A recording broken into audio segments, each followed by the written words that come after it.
Okay, you got a plan, or shall I just stay duck and cover? My plan was to drive us away. Well, your plan sucks.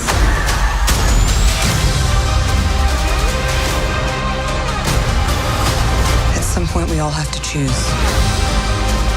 between what the world wants you to be and who you are. I made my choice. I'm done running.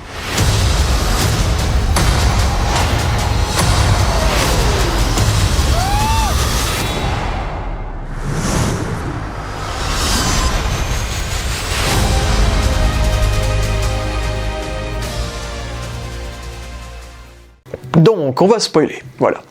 La scène d'intro, déjà, j'aime bien l'idée, même si ça m'emmerde un peu. Parce que du coup, je vais vous résumer le film vite fait, et en vous parlant des références, des thématiques intéressantes qu'ils auraient pu faire de mieux ou de moins bien. Et puis, vous parler de chaque personnage un à un, bien sûr, comme d'habitude. Et donc, j'aime bien l'idée quand même, j'aime bien et j'aime pas à la fois. Moi, un film Black Widow, j'aurais pas du tout fait un film de famille, clairement pas, j'aurais fait un film d'assassin comme j'ai dit. J'aurais pas du tout fait un truc de famille en sachant qu'elle a déjà les Avengers dans la continuité du MCU qu'elle considère comme sa famille, quoi, sa seule famille. Donc moi, le fait qu'ils en font un film de famille, c'est surtout parce que c'est Disney, quoi, et qu'il fallait une papa, une maman, une petite fille, une petite sœur, et Disney il m'emmerde. Et donc ouais, mais ça reste une idée intéressante. Malgré tout, parce que j'aime bien l'idée, cette famille de la famille dysfonctionnelle, vraiment cette famille d'espions qui font genre qu'ils sont américains, qui vivent 3 ans ensemble, qui font genre de tout. Ça c'est giga intéressant. C'est giga intéressant comme idée. Pour le coup, la famille dysfonctionnelle avec ces gens qui font genre qu'ils sont normaux, que ce sont des citoyens lambda américains, mais qu'en fait c'est des putains d'espions qui sont là pour une mission. Ça marchait très très bien. La scène d'intro montre parfaitement bien ça. T'as le film qui commence avec ce côté un peu rêve, un peu la vie est belle avec l'arbre illuminé par les lucioles, qui sera répété à la fin du film d'ailleurs pour resymboliser ça. Du coup, resymboliser ce sentiment de famille et de normalité envers Natasha. Et on voit Natasha gamine jouée par la fille de Mila Djokovic et de Paul W.S. Anderson, qui ne se ressemble pas du tout à Scarlett Johansson d'ailleurs. Voilà. Il y a elle et sa sœur de Yelena qui est en 1995. Et bien, on est vraiment dans ce côté normal, tu vois. On voit qu'elle s'amuse dans le jardin, Yelena se blesse, la maman va la soigner vite fait. C'est vraiment des trucs de famille, quoi. Et puis, ils font le repas de famille, qui sera répété avec l'autre repas de famille, hein, plus tard dans le film. On a le repas de famille normal d'une famille. Et puis, t'as David Harbour, du coup, Alexis Shostakov qui arrive, le père, qui arrive. Et là, on se rend compte que cette famille se ressemble de moins en moins à une famille normale au final, et il y a une très bonne gestion de la tension et de la normalité de la chose, vu que dès qu'il arrive, on voit que leur mission est terminée, ils doivent partir, et donc ils doivent faire gaffe à ne pas vexer les filles, entre guillemets. Donc ça, c'est giga bien trouvé avec le fait qu'ils écoutent American Pie aussi dans la voiture. Donc on veut vraiment te montrer qu'ils se sont initiés dans les goûts de l'Amérique, que les filles se sont habituées et ont aimé ces 3 ans de bonheur, entre guillemets. Mais cette chanson d'American Pie, c'était la dernière fois que tu l'écoutais. Maintenant, tu retournes dans la chambre rouge, quoi.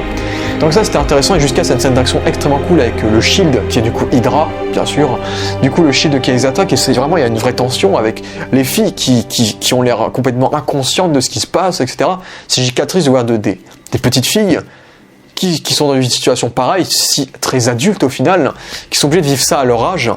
Et donc tu vois, avec l'avion, ça marche giga bien avec David Harbour, qui est le seul moment du film où il est badass d'ailleurs. Le seul moment du film où il est badass, vraiment, où il est accroché sur l'aile de l'avion, il flingue les voitures, etc. Vraiment, il y a une vraie tension. Et donc ça, c'était une très très bonne scène d'action, pour le coup, qui était bien faite, pour le coup, qui était visible, etc. C'était très cool. Et donc ensuite ils arrivent du coup en Russie, à Cuba qui était du coup à l'époque en 95 un allié, qu'il est toujours je vois, un allié de la Russie du coup, où il rencontre Dreykov, le chef de la Red Room. Et donc là j'aime bien aussi ce petit jeu de, tu as Red Guardian qui vient, il faisait genre qu'il était le père aimant, et là il vient vers Dreykov et il fait putain, je me fais chier depuis 3 ans avec cette famille, je veux revenir au combat en tant que Red Guardian. Et donc j'adorais vraiment j'avais vraiment aimé cet aspect là.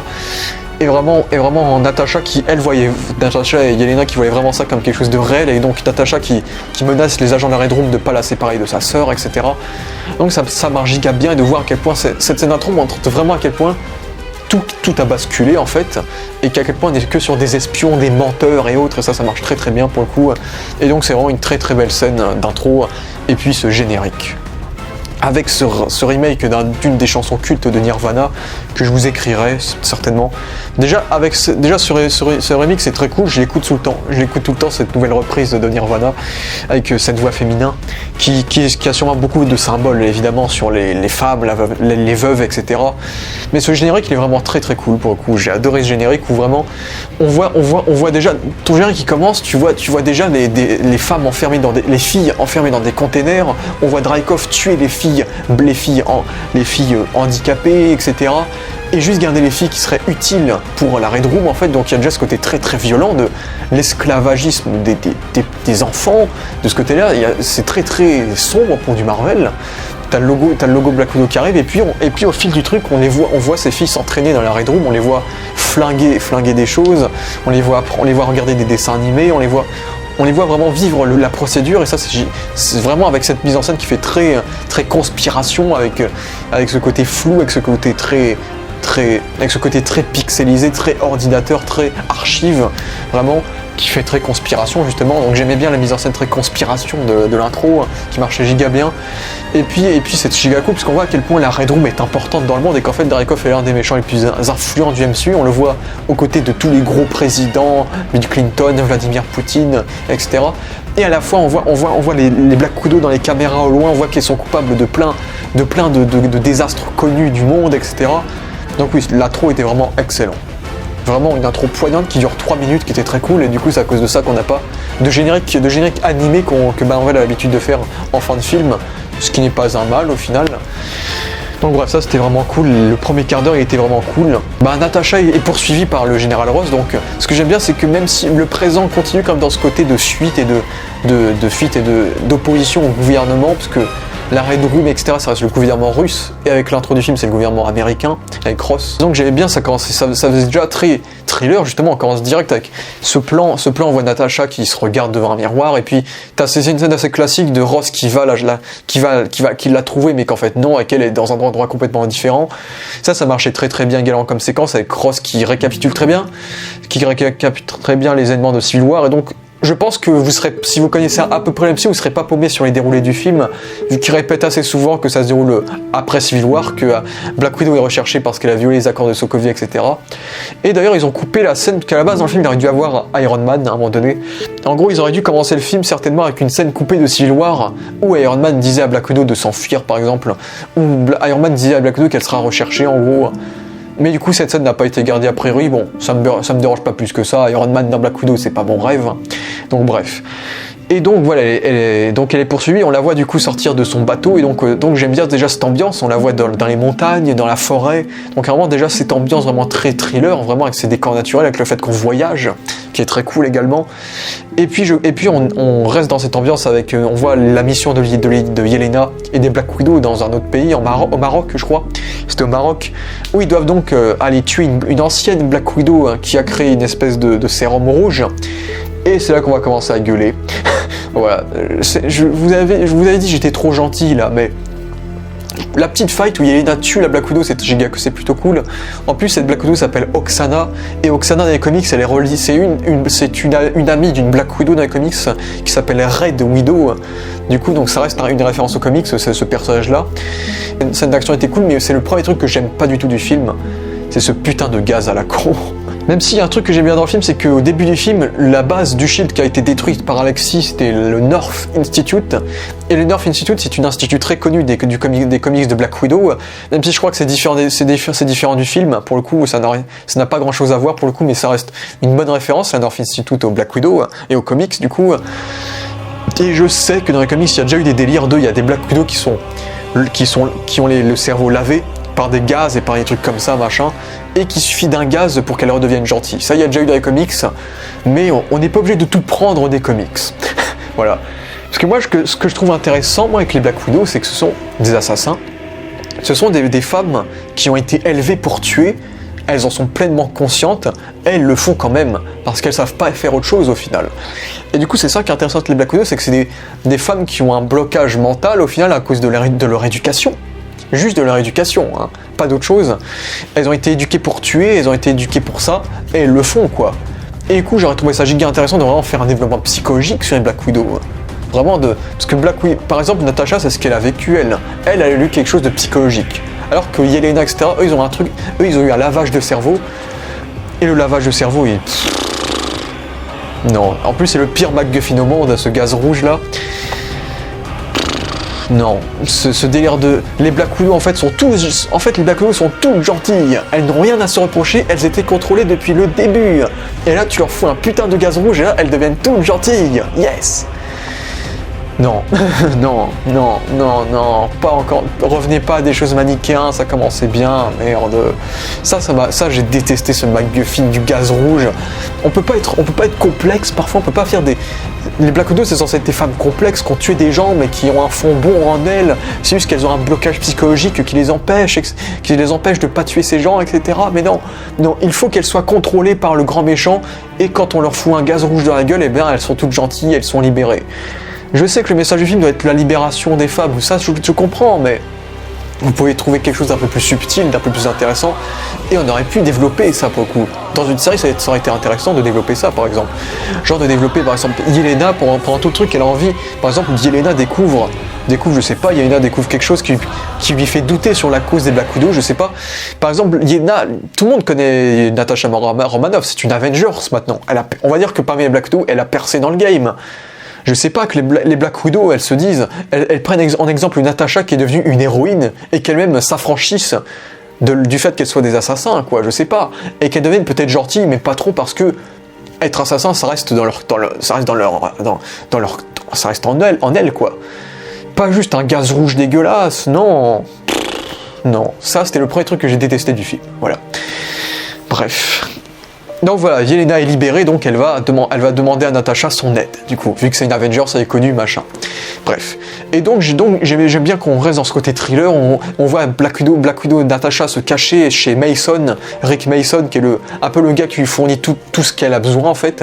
Donc ça c'est plutôt cool, on voit le regard du James Bond, ce qui a un gros foreshadowing au plot, à l'intrigue du film qui est très très basé sur le film James Bond qu'elle regarde, c'est-à-dire Moonraker, surtout que c'est un film d'espionnage, donc ça me dérange pas d'avoir des hommages à James Bond au final dans le film. Donc ça c'est plutôt cool, donc on est dans quelque chose d'assez naturel, elle est vraiment dans ce van un peu sale, dans une plaine de champs, on est dans quelque chose de réaliste, de thriller, on n'est pas sur un décor en CGI, et puis elle s'en va en voiture, et là, autre chose qui m'a dérangé, ça arrive plusieurs fois dans le film. Ça m'a vraiment enlevé du rythme, ça m'a vraiment sorti du côté réel et du côté viscéral du film. C'est que les Black Widow, c'est des putains de super-héroïnes.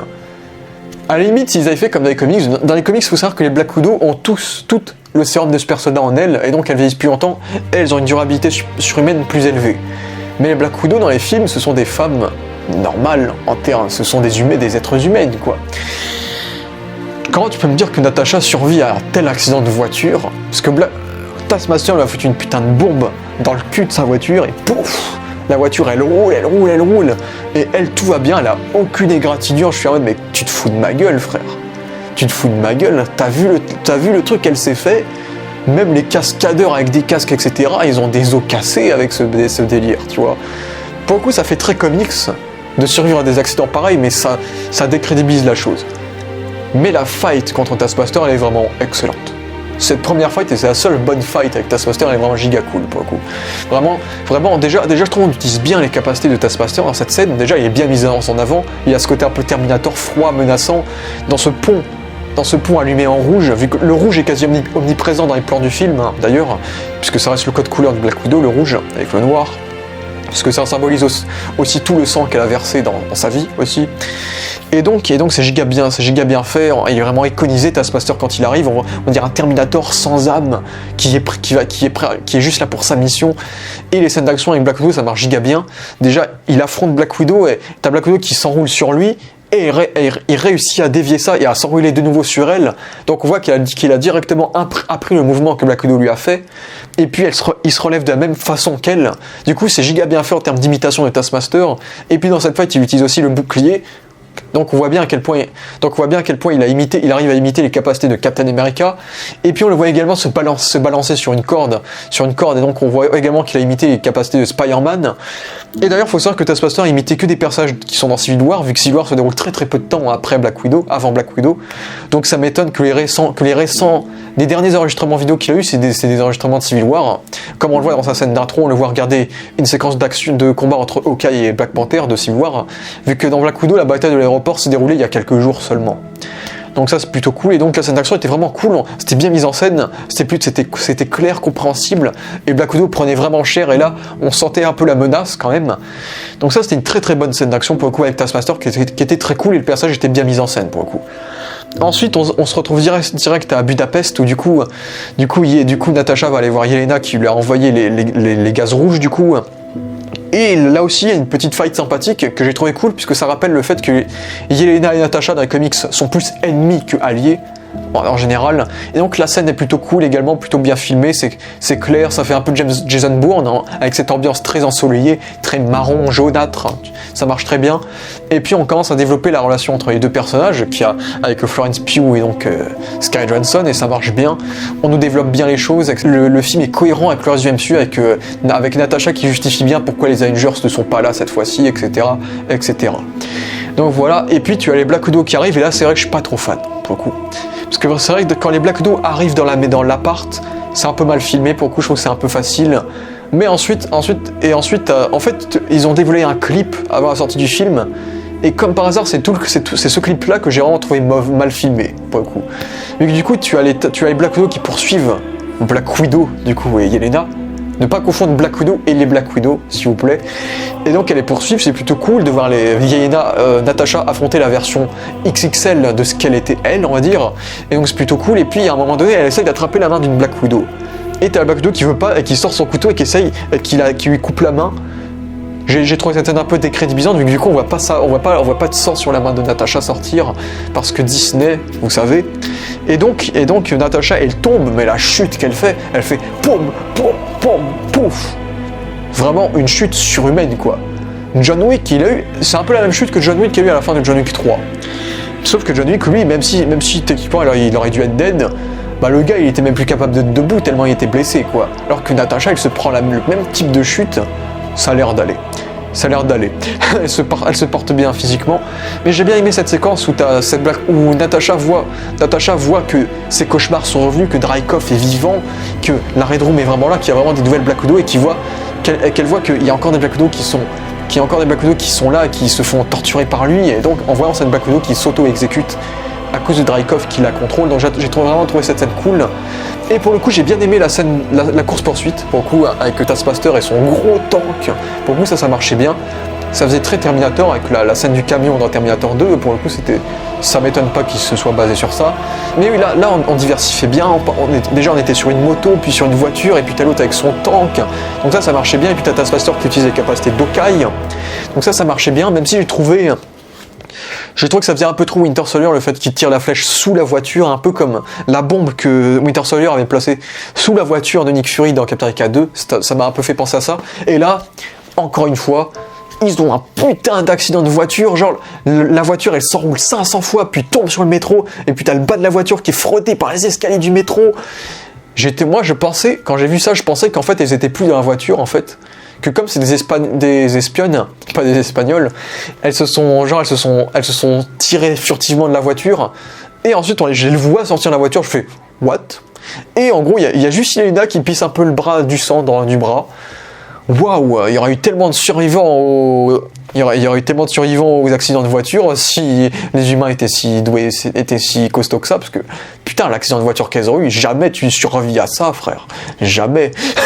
Du coup non, c'était totalement flingué, c'est des surhumaines dans ce film, c'est des surhumaines, mais bref. Donc voilà, ensuite t'as la petite scène où on commence à parler de Budapest, du coup. Et ouais. Bon déjà on a commencé un peu à évoquer Budapest, parce qu'on voit en gros Budapest, on récapitule, c'est quelque chose qui a très souvent été évoqué dans les films Avengers, vu que dans le premier Avengers c'était Black Widow et Hawkeye qui parlaient, c'était trop cool Budapest, ouais, et dans Avengers Endgame aussi ils le réévoquent. D'ailleurs il y a aussi le fait que Black Widow dise Budapest, elle le disait aussi dans Avengers, etc. Donc c'est une bonne continuité dans ce côté-là. Et donc l'histoire de Budapest, en fait, que Hawkeye a priori kiffé, en fait, c'est ils ont fait sauter une gamine. Ouais.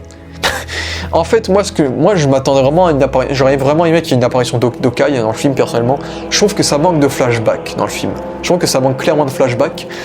Parce que moi, quand on vient voir, quand on te propose un film Black Widow, tu veux un film Black Widow, tu veux connaître ce qu'a vécu Black Widow. Mais non, au final, on a juste les 15 premières minutes et le petit flashback à Budapest. Sinon, c'est surtout de la mention, et de l'évocation, et de la discussion, quoi. Donc ça, j'étais assez déçu qu'on ait aussi peu de flashback. Par exemple, je vous conseille de regarder sur Google, ça se trouve, en gros, dans la série Agent Carter, qui se déroule dans les années 40, vous avez un flashback dans les années 20 des premières versions des Black Widow, en fait. Vu que la Red Room, ça existe depuis 100 ans, quoi. Donc et là, tu peux voir un des gros personnages de la série Agent Carter, c'est une Black Widow, en fait. Et donc, tu as une scène de flashback dans Black Widow où tu la vois amie avec une autre gamine, et on voit comment fonctionne la Red Room, justement. On voit qu'ils regardent des dessins animés, qu'elles doivent s'entretuer pour survivre, etc. Qu'il y a des sélections, qu'elles dorment avec la main attachée au lit. Donc ça, c'était giga cool, et j'ai été déçu qu'on n'ait jamais eu une scène de flashback, mais vraiment de flashback, pas le générique qui skip un peu le truc. Vraiment une scène de flashback, on voit Natasha, gamine, dans ce programme, quoi, la voir, qu'est-ce qu'elle a vécu d'horrible dans la Red Room, quoi. Et c'est pour ça que je suis content que la scène d'Avengers 2, encore une fois, existe, parce que sans cette scène, on n'aurait jamais eu droit à ça, justement. Donc merci Avengers 2 et Joss Whedon, malgré tout toutes les choses que tu as faites. Voilà.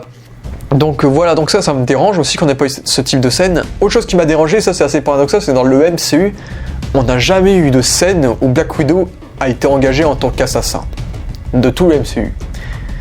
Pour moi, Black Widow, quand je vois les comics Marvel, quand je vois les dessins animés, Black Widow, elle est souvent engagée par des personnes pour tuer des gens pour la Red Room, pour Hydra, pour le Shield. Et c'est vrai que j'aurais vraiment aimé voir une scène où on voit Black Widow méchante, justement. Parce que techniquement, les Black Widow, elles sont toutes méchantes, surtout Natasha, vu qu'elle a eu un procédé psychologique. Donc elle était consciente de ce qu'elle faisait. Donc elle avait le choix, entre guillemets. Mais non. Du coup, j'ai été déçu qu'on n'ait jamais eu droit à une scène où on a Black Widow en tant que Black Widow, justement, vu que dès qu'on la voit pour la première fois dans la MCU, elle est gentille, vu que derrière Man 2, elle bosse pour Nick Fury. Et on n'a jamais eu droit à on n'a jamais vu que faisait Black Widow avant le Shield, en fait. Et c'est vrai que je suis un peu déçu qu'on n'ait jamais eu un flashback comme ça. Par exemple, moi j'aurais fait une scène de flashback où on voit Black Widow envoyée par la Red Room pour tuer quelqu'un. Et c'est dans cette scène qu'elle rencontre Hawkeye, du coup, et Hawkeye voit un potentiel en elle, et choisit de ne pas la tuer mais de l'engager pour le Shield. Moi j'aurais clairement mis cette scène personnellement. Et c'est vrai que j'ai été déçu qu'on n'ait jamais eu ce type de scène là. Et Budapest, les fans l'ont tellement attendu, et puis il faut le dire, Marvel l'a survendu Budapest. On s'attendait à un gros flashback avec Jeremy Renner qui revenait, on voyait à quel point Budapest c'était incroyable ce qu'ils ont vécu. Mais non. Du coup, en fait, le Budapest, si on résume, en gros, c'est le Shield qui a envoyé Hawkeye et Black Widow en tant que dernière mission pour que Black Widow soit officiellement dans le Shield, au final. La mission de confirmation, en fait. En gros, leur objectif était de mettre fin à la Red Room en tuant leur leader, Dreykov, et le seul moyen de le tuer était de savoir si sa fille était dans le bâtiment où était habituellement Dreykov, et pour en être sûr, il fallait que la fille rentre. Et donc quand la fille rentre dans le bâtiment, ils font péter le bâtiment, mais ils avaient placé une bombe. Et donc la fille rentre, et donc ils ont fait péter le bâtiment, et donc apparemment ils ont tué et Dreykov et sa fille. Et donc ça c'est un truc que j'aime bien, puisque du coup ça montre le côté moral de Natasha, ça montre que elle est grise, quoi, elle a fait tuer une gamine. Elle a fait tuer une gamine, tu vois. Donc ça c'est un truc giga intéressant pour le coup de montrer un personnage aussi froid qui est prêt à tuer des enfants pour tuer le diable, entre guillemets, Dreykov, tu vois, qui est le gars qui a gâché sa vie. Donc ça, j'ai trouvé ça très intéressant. Après, j'ai été déçu qu'on n'ait pas eu des flashbacks, vu qu'après la mission, ils ont été recherchés, il y a eu des attaques, Clint a tiré des flèches, du coup, on voit les impacts des flèches plus tôt dans le film, dans l'appart où est Yelena. Et puis on voit aussi qu'ils sont réfugiés pendant 2 jours dans un espèce de tuyau d'aération. Bref, donc j'imagine que le côté fun que Clint voyait dans cette mission de Budapest, c'était surtout la partie où ils étaient en fuite et la partie où ils jouaient au jeu de croix dans le tuyau d'aération, j'imagine. Parce que c'est vrai que le coup, j'espère que Clint il trouvait pas Budapest stylé parce qu'ils ont fait péter une gamine, j'espère. Surtout que le gars est père de famille, hein. Voilà. Mais l'histoire de Budapest est plutôt intéressante, mais c'est vrai que j'aurais aimé un flashback avec Clint Barton. J'aurais aimé qu'il y ait Hawkeye quand même. J'aurais bien aimé qu'Hawkeye soit dans le film. Même si Jeremy Renner a prêté sa voix dans la scène de flashback quand même. Il avait teasé sur Instagram, et oui, il a bien prêté sa voix. On entend sa voix sur l'oreillette de Natasha, du coup. Donc oui, c'était plutôt la scène de Budapest, c'était plutôt cool, même si, comme tout fan, j'aurais aimé avoir plus. Et donc ensuite on fait développer les personnages, on les fait discuter, t'as Yelena qui parle des nouvelles Black Widow, à Natasha qui dit qu'est-ce que ça fait d'être une Avengers, et il y a là toute la blague de la pose que fait Black Widow, qui est plutôt sympathique, etc. Le fait que Yelena mente sur la vie de sa sœur en racontant des histoires, etc.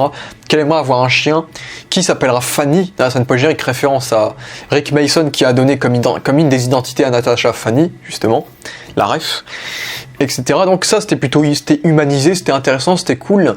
Donc j'aimais bien les scènes de discussion, et puis ils ont aussi fait le retcon avec Infinity War, vu que déjà dans la scène dans le van de Mason, il y avait un produit pour changer la couleur des cheveux en blond, qui teasait déjà la transformation de Natasha pour Infinity War. Et là tu as donc Yelena qui est en train de parler de sa veste, qui est celle qu'aura Natasha dans Infinity War, du coup ça risque à plein de poches. Donc ils ont aussi retcon le design qu'elle aura dans Infinity War, hein, pour le coup. Donc tout ce côté discussion un peu plus posé, c'était cool, c'était plutôt cool. Et puis on a cette action que j'ai beaucoup aimée, c'est l'évasion de Red Guardian, que j'aime bien son introduction, vraiment. Le gars il est en tôle du coup depuis genre 20 ans, et le gars c'est le boss. Le gars, tout le monde fait des bras de fer contre lui pour tester si c'est vraiment un super soldat. Et donc ça c'était une scène giga stylée, on voit à quel point il a plein de tatouages de partout, à quel point c'est un vrai communiste, hein. Il y a du Karl Marx sur ses doigts, il a le visage de Lénine tatoué sur lui, il y a le Red Guardian tatoué sur son dos, c'est un vrai communiste, vraiment. Et c'est giga cool de le voir en train de frimer en disant qu'il a affronté Captain America. Mes excuses pour la lumière qui a disparu, mais la lumière fut, voilà. Mais c'était cool de le voir en train de frimer parce qu'il a affronté Captain America, qui est son pire ennemi, sa némésis. Ça c'était plutôt cool, en sachant que ça n'a aucun sens qu'il l'a affronté, hein. Il y en a qui pensent qu'il a affronté Isaiah Bradley. Je pense pas, ça aurait pas trop de sens. Par contre, j'aurais trouvé ça stylé d'apprendre qu'il a affronté le soldat de l'hiver, vu que lui, le soldat de l'hiver, il a été actif pendant 70 ans, donc là ça aurait été logique. Donc ça aurait été cool si on aurait appris ça, qu'il a affronté le soldat de l'hiver, pour le coup, je pense. Parce que même si je trouve ça cool qu'il évoque Captain America, vu que dans les comics c'est un peu ça, c'est l'équivalent russe de Captain America. Même si je pense que lui-même je crois, ne sait pas qu'il a pas affronté Captain America, parce que le gars, ça se voit qu'il est trop dans ses rêves. Et puis il va faire un bras de fer avec un autre gars qui s'appelle Ursa, qui est une référence à Ursa Major, qui est un membre de la Winter Guard. C'est l'équivalent russe de Hulk. C'est un gars qui se transforme en ours géant, en fait. Et du coup c'est pour ça que le gars, quand il lui fait le bras de fer, le gars il fait 2 mètres de plus que lui, Ursa, mais il se fait briser le bras quand même. Et ensuite Alexei, Red Guardian, le traite de gros nounours. Donc en référence du coup au fait que ce soit un ours pour le coup. Et j'espère qu'on le reverra par la suite du MCU, vu que c'est toujours cool de faire un petit peu évoluer l'univers russe de Marvel. Et c'est ça que j'aime bien, c'est que ce que j'aime bien avec le film également, c'est qu'on fait évoluer le background de russe de Marvel, les Black Widow, la Red Room, le côté URSS, Ursa Major, Crimson Dynamo, le Red Guardian, etc. J'aime bien le fait qu'on développe l'univers vraiment russe de Marvel, et ça c'était le point cool en termes d'univers étendu quoi, de Marvel pour le coup, chez Black Widow. Pour le coup, encore une fois. Et donc, il y a tout le moment, il va être évadé avec son petit jouet également. Et c'est vrai, son petit jouet qui a un bouclier justement, alors qu'à priori lui-même dit qu'il n'a jamais porté de bouclier avant. Et c'est avec ça qu'il traite Captain America de chochotte parce que lui il est toujours avec son bouclier. Et donc là il y a une scène d'évasion qui est vraiment cool où il démonte tous les gardes, où il doit escalader toutes les façades de la prison. Et puis on est vraiment dans un background qui fait très Black Widow. On dirait, je crois qu'on est en Sibérie, il y a de la neige de partout, des montagnes. Et t'as Black Widow qui a son costume blanc du comics Deadly Assassin. Donc son costume de neige du coup. Donc pour le coup je trouve que ça fait très Black Widow, cette évasion de prison en mode infiltration dans la neige, dans un décor pleinement russe au final. Et j'ai trouvé c'était vraiment une scène d'action pour le coup qui était assez épique, surtout avec l'avalanche qui se rajoute après, qui vraiment rajoute ce côté un peu compte à rebours en mode faut se dépêcher avant que l'avalanche bute tout le monde. Donc j'ai vraiment bien aimé cette scène d'action, c'était vraiment épique jusqu'au bout, c'était vraiment cool. Même si c'est vrai que je sais pas comment on fait Black Widow pour porter Red Guardian, le gars c'est un super soldat, il a pris du poids, il doit être plutôt lourd, donc elle doit avoir une sacrée poigne quand même, mais bon.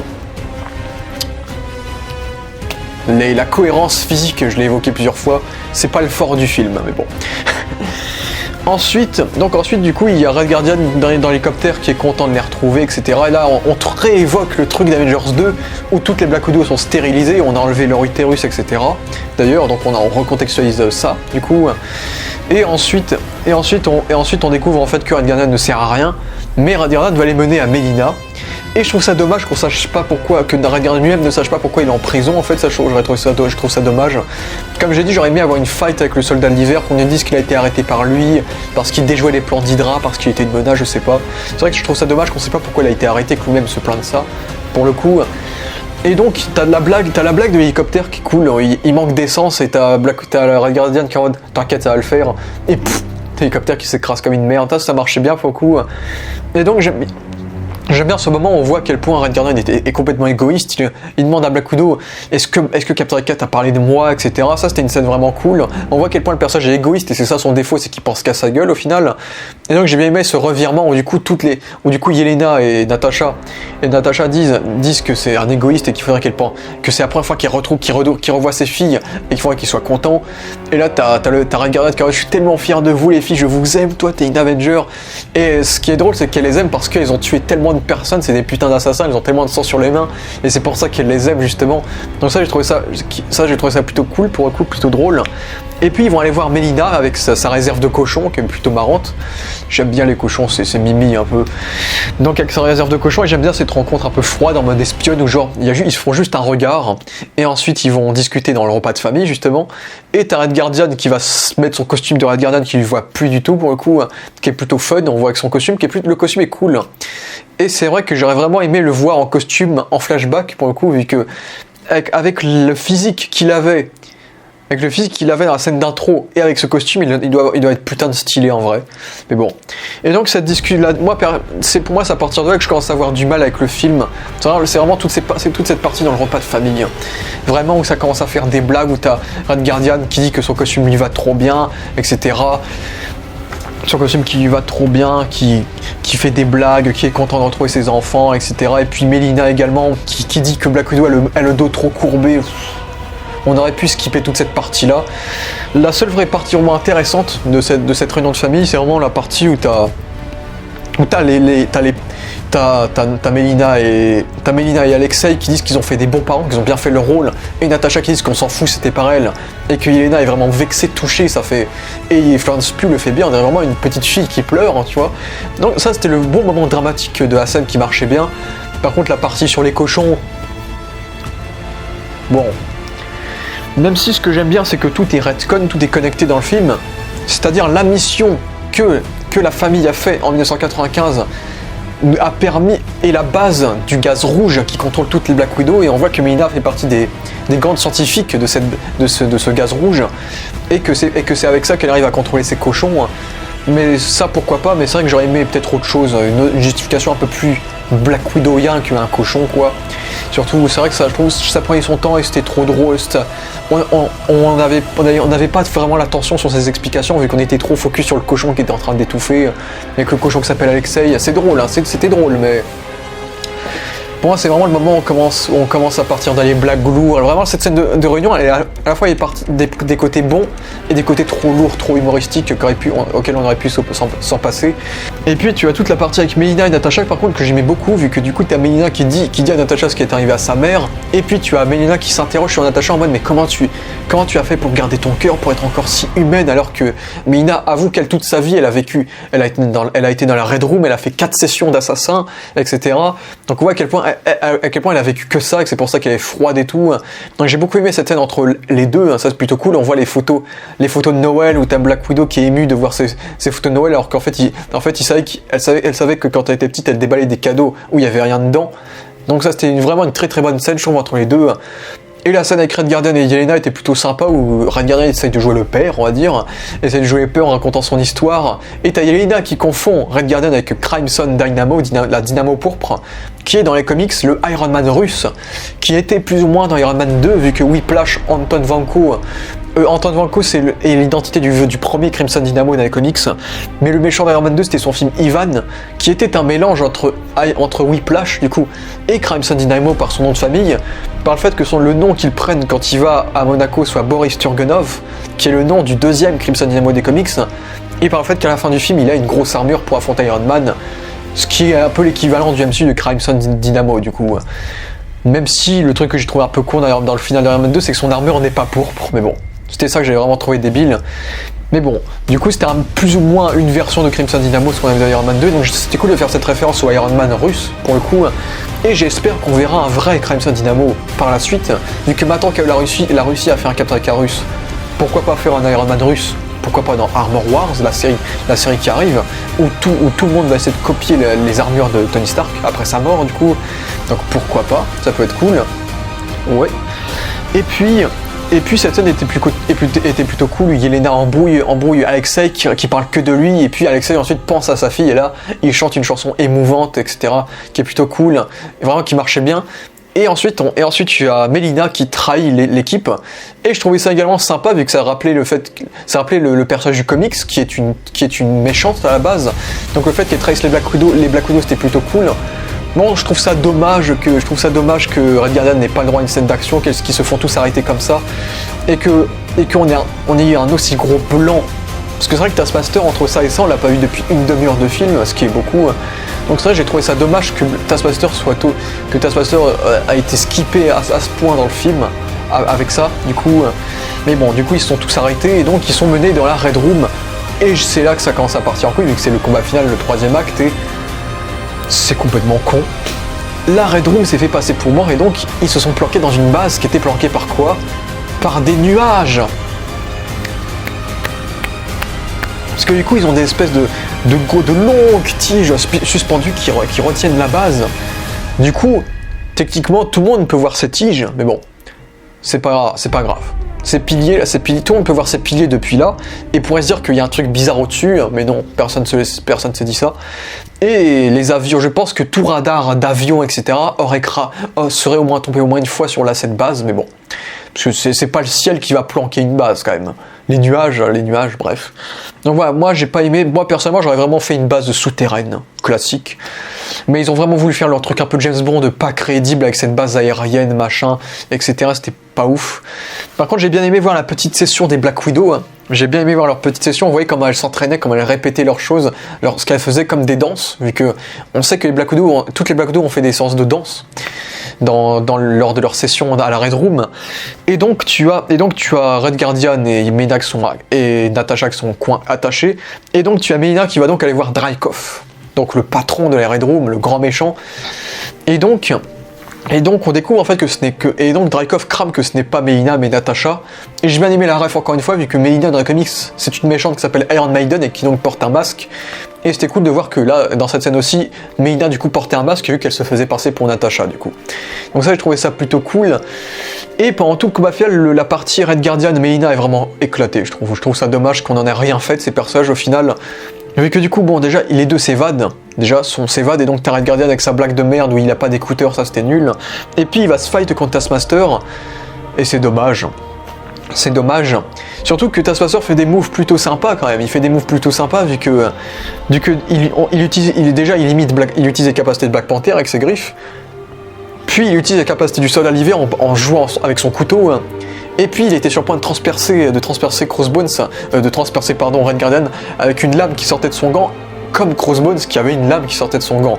Donc c'était cool de voir à quel point Taskmaster avait vraiment les capacités de tous les persos de Civil War en finale, mais c'était pas un combat quoi, c'était vraiment Red Guardian qui se faisait botter le cul quoi. Et c'est vrai que Red Guardian, on s'attendait à un moment de gloire, il y en a aucun, et donc il se fait botter le cul, et c'est Melina qui arrive à battre Taskmaster, et ça pouf. Et donc Melina elle détruit un moteur, elle détruit l'un des propulseurs de la base, et donc t'as tous les débris qui pètent, mais aucun débris ne tombe sur elle. Le coup de chance quoi. Mais bon. Et ensuite les deux se barrent sur un espèce de Queen Jet de la Red Room, et t'as le petit moment cool où tu vois du coup Red Guardian qui a un bouclier vu qu'il a piqué le bouclier de Taskmaster et qui du coup l'utilise. Donc on voit que même lui a besoin d'un bouclier comme Captain America au final. Et c'est tout. Voilà. C'était ce que foutaient Melina et Red Guardian dans le final, et c'était éclaté. Voilà. Ensuite, t'avais la partie Yelena qui est plutôt sympa vu que du coup on voit qu'elle est sur le point de se faire scalper le cerveau du coup. Et donc on voit il y a une petite référence à l'AIM sur le côté. Donc on voit que la Red Room collabore avec l'AIM et que c'est l'AIM qui les fournissent certains de leurs outils. Et l'AIM dans les comics, c'est la grosse organisation commandée par MODOK dans les comics. Bon là dans MCU c'est différent pour le moment, vu que c'est l'organisation qui a été créée par Aldrich Killian dans Iron Man 3, qu'on pensait détruite mais qui ne l'est pas en fait, vu que on voit qu'ils collaborent avec la Red Room dans Black Widow, et on voit aussi qu'ils sont reliés à ils prospèrent dans le temps, vu qu'il y a une référence à eux dans la série Loki, du coup, à eux dans le futur, du coup. Donc l'AIM, j'ai hâte qu'on revoie l'AIM proprement avec un vrai MODOK, avec un vrai IM, etc. par la suite du MCU. Donc voilà, c'était cool, et ensuite on voit Yelena se battre, on la voit faire la pose de Black Widow sans faire exprès, qui était plutôt sympa. Donc la partie Yelena, c'était plutôt sympa. Et puis tu as Natasha qui discute avec Dreykov, et ça fait très James Bond. Parce que t'as Natasha qui discute avec lui, t'as lui qui dévoile tout son plan machiavélique, qui dévoile qu'avec sa bague il peut appeler toutes les Black Widow, etc. Qui est très très méchant. Qu'est-ce qu'il est con ce méchant, qu'est-ce qu'il est con. Il est débile, il dévoile tout son plan et il dévoile, du coup c'est là que ça part en couille, que Taskmaster est en fait sa fille, du coup, qui est donc Antonia Dreykov, du coup. Et je trouve ça giga décrédibilisant. Si on enlève les comics, parce qu'on a parlé dans la partie Taskmaster, je trouve ça giga décrédibilisant parce que en gros Taskmaster c'est un personnage qui fait genre 2 mètres pendant tout le film. Pendant tout le film il est giga grand, tu vois, il est giga grand et balèze. Et le gars, quand il enlève son casque, tu vois que c'est une fille en fait, une femme. Du coup, déjà c'est Olga Kurylenko, donc un gâchis de Olga Kurylenko, qui est quand même une actrice un minimum connue quand même. D'ailleurs la seule actrice russe du film, vu que l'un des gros défauts du film également, tu es sur des personnages russes et aucun acteur n'est russe. Et le seul personnage qui est russe ne prononce 3 mots à la fin du film. Avec des accents russes à couper au couteau également, donc bravo les Américains qui américanisent la Russie, mes félicitations. Non, c'était le coup du fait qu'ils n'aient même pas pris le temps de prendre un acteur russe dans le casting principal. J'ai trouvé ça très dommage et assez triste quand même, parce que c'est censé être le propos de leur film, la Russie quoi. Donc bon. Et donc c'est giga décrédibilisant parce que déjà c'est une actrice un minimum connue, parce que Budapest c'était genre il y a 10 ans, et quand il y a 10 ans la fille de Dreykov c'était une gamine de 10 ans. Donc ça veut dire qu'elle a genre 20 ans, Taskmaster, elle a genre 20 ans, alors que Olga Kurylenko, elle a 40 ans, 41 ans, elle les fait pas, oui, mais c'est vrai que c'est un peu décrédibilisant. Et puis dès qu'elle enlève son casque, tu vois que la doublure cascade de Taskmaster s'est barrée, et que Taskmaster a pris 20 cm en moins. Voilà, et puis t'as aussi le fait de ça, c'est un truc que je déteste, c'est un truc que j'en ai marre de voir tout le temps, c'est quand tu as des personnages mystérieux dont on connaît pas le visage, des ninjas, des trucs comme ça. Pourquoi, et que plus tard on découvre que c'est des femmes, pourquoi ces personnages ont des armures avec une morphologie masculine en fait? Pourquoi ils ont une armure avec une morphologie masculine? Juste pour le twist, juste pour que tu sois surpris que ce soit une femme, et pas pour un effort artistique ou pour je ne sais quelle connerie. Non, ça c'était vraiment nul. C'était vraiment nul, vu que du coup, tu vois la toute petite tête de Olga Kurylenko sur cette grosse armure. On voit que c'est pas elle qui se bat quand c'est Taskmaster. Ça se voit que c'est pas elle, parce que aucune femme n'est à l'aise dans une armure comme ça. C'est pas du tout fait pour une femme, c'est fait pour un homme. Du coup, ils ont juste fait ça pour le twist et c'était éclaté. Et donc oui, on découvre qu'elle a survécu, que Dreykov a survécu, etc. Donc Dreykov est doublement con parce qu'il dévoile que Taskmaster est sa fille, et il dévoile tout son plan sur les Black Widow, il dévoile tout en fait, et il est trop con. Et tu as ce truc absolument ridicule, déjà que le délire du gaz rouge ça suffisait pas, t'as ce truc ridicule des phéromones, qu'en fait aucune femme peut frapper Dreykov et peut se rebeller contre lui parce que il y a des phéromones qui empêchent qu'on le frappe en fait. J'ai trouvé ça c'était le truc de série B en trop. Entre ça et le gaz rouge et l'armure et le Taskmaster qui est une femme, c'était le truc de série B en trop, c'était kitsch, c'était nul, c'était tellement ridicule et c'était une parodie ce moment-là. En mode, tu peux pas me toucher, j'ai des phéromones. Ouais, c'était nul. Avec du coup Black Widow qui se pète le nerf, du coup j'ai trouvé ça éclaté comme délire. Par contre j'ai bien aimé le fait que du coup pendant tout le reste du film, pendant genre 5 minutes du film après, en gros Natasha elle a son nez cassé en fait, elle a son nez tordu, Et du coup j'aime bien le côté viscéral, vu que du coup moi j'avais du mal à la regarder du coup pendant tout le reste du film, vu qu'elle avait son putain de nez tordu du coup. Donc j'aime bien quand même qu'on garde un peu le côté viscéral et le fait que ça reste un film où c'est un personnage normal, ce côté physique des personnages, le fait que ces personnages ils morflent, on sent qu'il y a de la douleur. Donc j'ai bien aimé ça, même si après elle se remet le nez à sa place. Mais c'est vrai que la voir avec le nez tordu, ça me faisait bizarre. Pour moi les trucs qui me rendent le plus mal à l'aise dans les violences, c'est vraiment tout ce qui est tordu. Les bras tordus, les nez tordus, etc. C'est vraiment ça que je trouve, c'est vraiment ça qui m'écœure un peu. Donc ça, j'ai bien aimé qu'ils assument ce petit côté-là. Et donc t'as Dreykov qui se fait botter le cul, et puis t'as toutes les Black Widow qui arrivent. J'ai bien aimé la fight entre les Black Widow, pour le coup. Même si on a du mal quand même à cerner qui est Black Widow dans la fight, vu qu'elles sont toutes habillées pareil, du coup. Mais j'ai bien aimé la fight, on voit à quel point Natasha prend cher. Bon, comme d'habitude, je trouve qu'elle prend trop cher par rapport à ce qu'elle devrait encaisser. Parce que je pense qu'elle aurait été assommée depuis bien longtemps dans ce combat, mais bon. Mais j'ai bien aimé le combat où elle se fait vraiment morfler par les Black Widow, c'est vraiment une scène d'action plutôt cool, jusqu'à que Yelena les libère, et voilà, elles sont libérées. Et ensuite c'est la partie absolument immonde de ce troisième acte, la partie fond vert. Du coup, écoute, tu as Yelena déjà qui va buter Dreykov, qui va faire péter son hélicoptère ou Dreykov, et t'as Black Widow qui est en mode non, ne fais pas ça, et Yelena qui est en mode c'était cool. Et là t'as fond vert dégueulasse sur fond vert dégueulasse, et là ça explose, et là je déteste les morts en feu dans les films. Du coup les vilains ont des morts rapides, et c'est une mort dégueulasse qui est pas belle visuellement, et là c'est pareil. T'as du coup Dreykov qui se fait brûler par les flammes, et que ses lunettes, ça c'est un truc sympa de la mise en scène, c'est que dès qu'il enlève ses lunettes, ça veut dire, dès qu'il a plus ses lunettes, ça veut dire qu'il perd le contrôle, et ça c'est plutôt cool dans la mise en scène pour le coup. Mais sa mort puait la merde, et t'as Yelena qui tombe dans le ciel, et le fond vert est dégueulasse, c'est moche, c'est pas beau, c'est immonde, ça a vieilli 10 ans, et toute la partie là c'est moche. Toute la partie là. Par contre, j'ai bien aimé la partie où tu as Natasha Natasha récupère tous les emplacements de toutes les Black Widow. Et donc, t'as Natasha qui saute qui tire sur la vitre avec ses flingues et qui saute à l'aube d'une explosion. Et ça, c'est un plan repris des comics, et ça a été dit que Kevin Feige voulait que ce plan voie le jour dans le film, justement. Et c'est plutôt cool, vu que c'est un plan des comics, justement.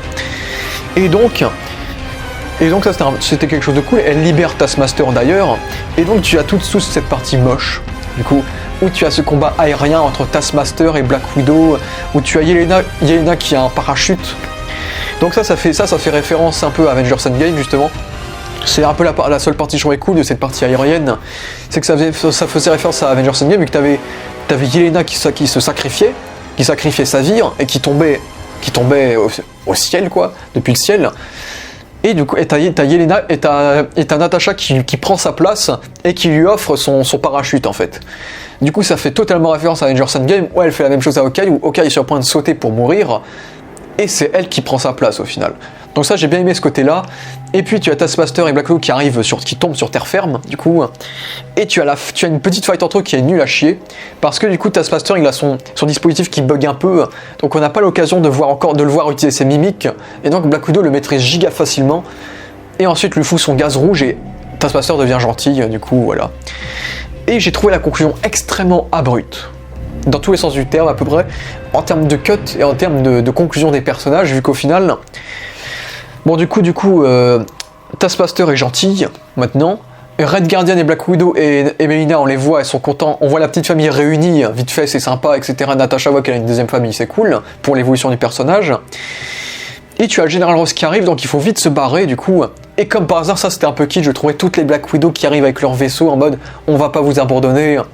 J'ai trouvé ça un peu kitsch pour le coup, un peu pas crédible, mais bref. Et donc elles se barrent tous. Donc absolument tous les personnages du film se barrent dans leur Queen Jet là. Et du coup ils se disent tous au revoir. Et j'aime bien le petit moment par contre où Yelena et Black Widow sifflent, vu qu'elle sifflait déjà dans l'intro du film. Donc ça fait miroir avec ça, et ça fait miroir avec le sifflement dans la scène post-générique, du coup également. Et du coup, on revoit plus les personnages une fois qu'ils se sont barrés. Du coup, Natasha a donné pour mission à Yelena d'aller libérer toutes les autres Black Widow. On suppose que c'est fait, vu que Yelena ne fait plus ça dans la scène post-générique. On suppose que c'est fait. Du coup, ça veut dire que techniquement, on sait pas, je trouve qu'on n'a pas de conclusion au personnage en fait. J'aurais aimé qu'on ait genre, comme les conclusions classiques des films Marvel, tu vois. des films classiques même, genre on voit une scène, on voit Red Guardian faire quelque chose et on voit que ça peut mener à ça à l'avenir, on voit Melina faire quelque chose, on voit que ça peut mener à ça à l'avenir, on voit Taskmaster faire quelque chose, on voit que ça peut mener à ça à l'avenir. Tous les personnages manquent de conclusion en fait. Et ça qui me dit, c'est que la conclusion est beaucoup trop abrupte pour les personnages, et puis tu as ce moment où tu as Ross qui arrive, et Ross c'est une énorme déception, de toute façon on en parlera après. Et donc tu as Black Widow qui est en mode j'ai ma famille, etc. Cut. Mais cut abrupt. Du coup, on sait pas comment elle a fait pour se barrer, du coup, vu que t'avais toute l'armée de Ross qui l'entourait, et là t'as un gros cut, on sait pas comment elle s'est enfuie, on sait pas ce qui s'est passé. Soit ils avaient pas d'idée, soit ils voulaient faire un effet de style, mais ce cut était très bizarre et ça servait à rien. Genre, ils pouvaient juste nous la montrer s'enfuir pour 3 secondes de plus, je sais pas. Mais non, c'était beauf. Ce cut, il était abrupt. Et au moins, ce que j'aime avec ce cut, c'est que ça délimite bien le combat final avec le reste du film. Et que du coup, le combat final, ça reste un peu... Comme ça, le combat final est un peu plus à part du reste du film et reste mauvais. Mais bon. Et donc, on voit putain Natasha 2 semaines plus tard, du coup, avec son attirail d'Infinity War, qui va donc dire qu'elle a 2 familles, qu'elle est toute contente, et qui va donc aller sauver sa deuxième famille. Après avoir sauvé sa première, elle va sauver sa deuxième.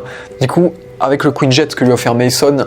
Et donc c'est là que ça va nous mener à la fin de Civil War, où Steve Rogers et Black Widow évadent les autres prisonniers à la fin de Civil War. Et donc le film du coup s'arrête sur ce plan sur les arbres avec les lucioles qui symbolisent le fait que Natasha est enfin en paix avec elle-même, qu'après avoir libéré sa première famille pendant le film, elle va se charger de sa deuxième. Du coup je trouve la dernière scène plutôt cool, même si j'aurais aimé comme quelque chose de plus poignant pour le personnage, quand même quelque chose de bien plus poignant. Et ensuite, scène post-générique. Et j'ai beaucoup aimé la scène post-générique au début, surtout on voit qu'Yelena a un chien, comme elle l'avait teasé dans le film, et on la voit se diriger dans la tombe de Natasha, la pierre tombale. On voit que Natasha n'a pas eu de funérailles, du coup, vu que ce qui paraît totalement logique, vu que c'est un personnage qui c'est une espionne, c'est pas une figure publique, donc je pense que c'est logique qu'elle ait eu une cérémonie privée, du coup. Et du coup, elle est enterrée au-dessus d'un arbre comme sa mère, justement. Donc ça, c'était plutôt cool comme parallèle, avec le petit logo Black Widow sur la tombe. Vraiment, je trouve la tombe est cool, tu vois, avec Daughter, Sister, Avenger, etc. Et donc, voilà, j'aimais bien le fait que t'as Yelena qui siffle mais qui ne reçoit aucune réponse vu qu'elle est morte. Donc il y a ce côté un peu triste, et vraiment très très triste. J'ai pas d'autres mots. Vraiment ce côté dramatique, vu que Yelena n'a plus de sœur, du coup ça marchait bien. Et puis t'as Valentina qui se mouche. Ils auraient pu faire un truc un poil plus sérieux quand même. Et donc t'as Yelena. Donc on découvre que Yelena a toujours ah non, c'est Valentina qui se mouche. Je crois que j'ai peut-être dit Yelena avant. Et donc Valentina, je trouve en vrai, elle aurait dû apparaître à la base dans Black Widow en premier. Parce qu'il faut savoir que ce personnage était dans Falcon and the Winter Soldier. Mais je trouve que ça passe mieux qu'on la voit là, après Falcon, parce que dans Falcon, on sait qui c'est. Justement, dans Falcon and the Winter Soldier, elle se présente, elle dit « Je suis la comtesse Valentina machin ». Alors que si on a eu Black Widow en premier, on serait tous en mode « C'est qui cette meuf ?» Donc là, je trouve que ça passe mieux, vu qu'elle était un petit peu recontextualisée dans Falcon, et donc là, on la redécouvre, on est surprise de la revoir, et pas de la voir, du coup, dans la scène post-générique de Black Widow. Donc, je ne vais pas reparler de Valentina, des théories, etc. Vous pouvez voir ça dans ma critique de Falcon, où j'avais déjà théorisé tous les bails avec Valentina à l'égard de Fontaine. Mais on sait qu'elle va être un peu la nouvelle Nick Fury de la phase 4, qu'elle va recruter des personnages dans chaque film et série pour une future équipe d'anti-héros ou de super-vilains. Un peu des deux, j'imagine. Et on découvre qu'elle taffe pour Yelena depuis un certain temps. Et que du coup, Yelena est devenue une mercenaire. Et donc, elle l'envoie à sa prochaine cible, qui a l'homme qui a tué sa sœur, a priori, Clint Barton. Et du coup, j'ai vraiment pas aimé ce vieux screen qu'ils ont mis de Hawkeye. Vraiment, cette photo en très bonne qualité de lui en Ronin. Ils auraient pu mettre un truc un peu plus stylé comme photo, je sais pas, une photo d'identité, ou une photo floue de caméra cachée de lui en Ronin, je sais pas. Mais c'est vrai que l'image qu'elle lui montre, c'était pas ouf. Mais bon, fin du film. Voilà. Mais cette post-générique au moins est pas mal, et nous amènera à la série Hawkeye qui j'espère sera un bien meilleur produit que Black Widow. Voilà pour l'histoire, la musique est très cool, comme j'ai dit, il y a des chansons un peu mélodramatiques qui marchent bien, qui sont cool. Et puis des moments un petit peu plus tectoniques, des moments un peu plus fun. Le remix de la reprise de Nirvana qui est très cool. Je trouve les musiques du film sont plutôt pas mal, de Lorne Balfe, il me semble, de nom. Ensuite les plans sont plutôt beaux, il y a une belle photographie, il y a du rouge partout pour représenter le sang des Black Widow et tout le sang qu'elle dégage, etc. La mise en scène est basique, mais les scènes d'action ça va encore, c'est basique mais c'est lisible, la réalisation c'est basique, mais visuellement ça reste plutôt beau en général, c'est pas mal. Mais voilà, les autres défauts, je vous ai déjà énuméré ça. Un scénario en demi-teinte, des thématiques pas complètement assumées comme tous les délires des Black Widow, comme je vous l'ai dit. Bref.